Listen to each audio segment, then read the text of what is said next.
Hey, this is Joe Steadman. Dice Tower West, I was able to sit down with a guy named Harold. He was actually the original designer of this game, and I really like it.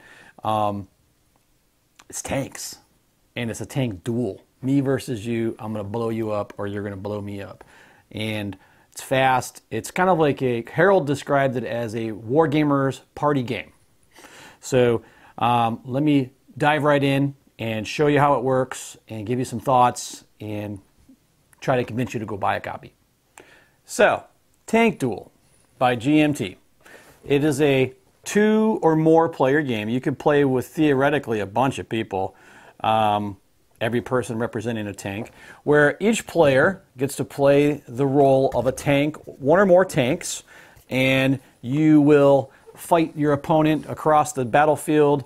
And it's like a hybrid of, if you understand these references, you'll get this game completely. It's Combat Commander mixed with Upfront, the card game, with tanks.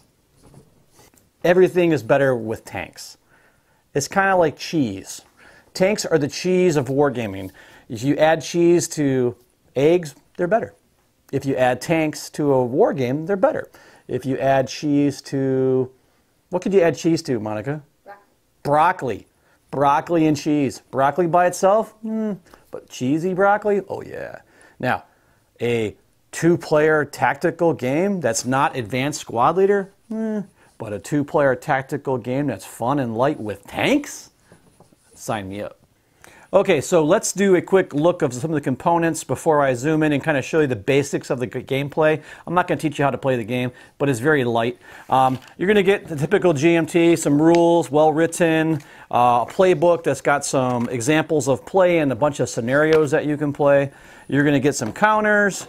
You're going to get a deck of cards. Like this big deck, I suggest to getting some card protectors for them. Everything's good quality. Modern GMT stuff is amazing. And you're going to get, mostly, the cool thing, is you're going to get all these tank cards. And I'm going to show you how these work. There's a bunch of them here, and they're double-sided. And what else? And some reference charts. So let's zoom in, and I'm going to show you some of the components and a basic overview of how the game works. Okay, so these are the meat of the game. These are the player cards. These cards, you track everything. You can track your crewman and your tank. You know, like for instance, this is a green commander. If he was to get wounded, you would flip him over. If he was to die, it'll show you how many victory points he's worth. It shows you what equipment this tank comes with. The move is pretty neat. It shows that this particular Panzer IV can move on any card that is a 6 or below, because on the cards, which are the meat of the game, you can see the different cards. Oh, that's not the right cards. There we go. You can see that the cards are going to have different values to them. So flank 8, here's woods, that's a little area, but let's see here. Fire 7. So this particular card could only be played by a tank that had a fire number of 7 or lower. So this fire 7 could be fired by this tank because its ability is an 8. If you take damage, this could adjust. Here's the terrain he's in. He's in an open field right now. So if I played, if I was moving and I moved into the woods, I would play this, and this card will tell me what modifiers I get to hit. And let's say, and up here you're going to track your range of where your relative range is to, you know, to the center of the battlefield.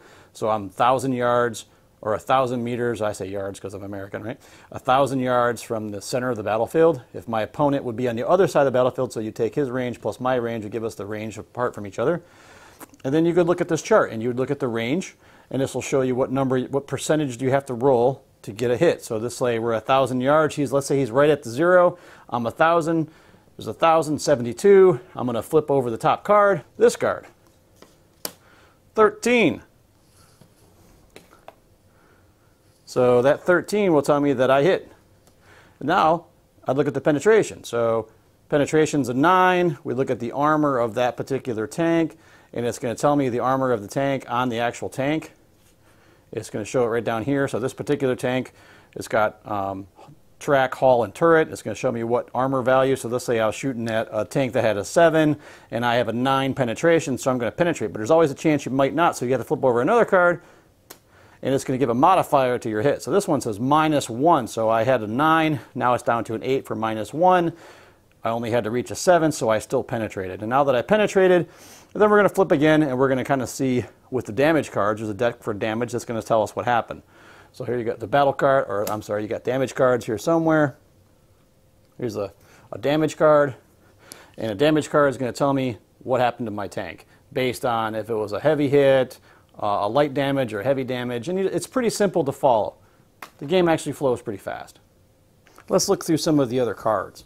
So we got Panzer IVs.